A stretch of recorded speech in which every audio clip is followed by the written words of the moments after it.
As we begin our Lenten period, we need to do prayerful fasting. It's not just fasting for the sake of it. Nowadays, people fast because they want to lose weight.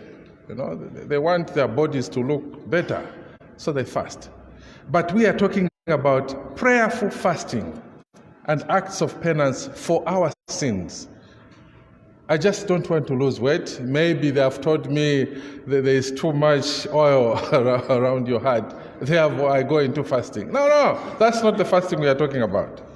Prayerful fasting, because we are sinners. And following the example of Jesus before his public ministry, Jesus went into the desert. So we have started our journey into the desert, 40 days of fasting, prayer, and almsgiving. There is no point in fasting when you are unable to reach out to the person who is in need. Yes, they say we can give up certain things, we fast from whatever we like. The idea is to give that to those who are in need. So there is no point in saying I'm fasting. We just pile our fridges, we lock the fridges, then at Easter we open them again, we start eating what is there. There is no point in doing that. Fasting should lead us to reach out to those who are in need by generously supporting the poor and the needy. That way fasting becomes meaningful. And someone said, fasting reduces our spiritual obesity or the excessive accumulation of fats in our souls. So take that image, obesity of spirit, you are bloated. Now, during this time, it's time to start removing those things which have made us obese spiritually.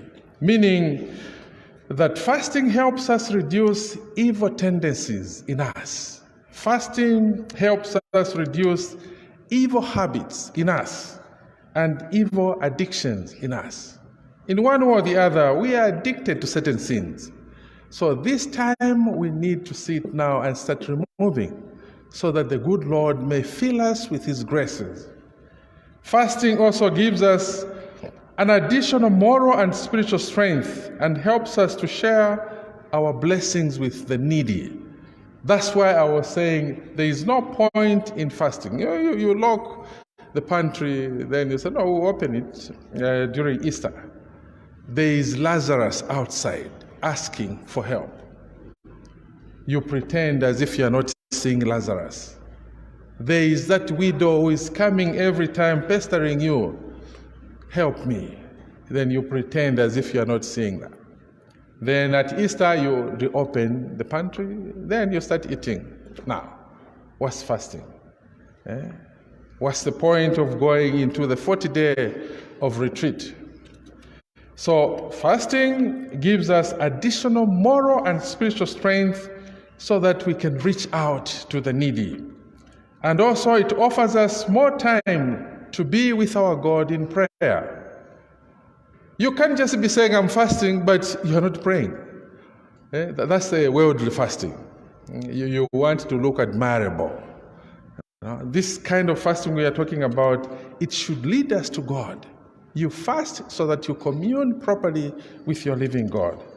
And furthermore, fasting helps us to share, as I've already said, our food and our goods with those who are in need. Fasting clears our minds and makes us more open to receiving God's message in the scriptures and in the Eucharist. We are well disposed if we fast properly, such that the message of God will enter into the fertile ground of our hearts. So when we fast, we are clearing our minds and disposing ourselves to receiving the good news. Fasting will sharpen our appetite for God, holy desire to be with God.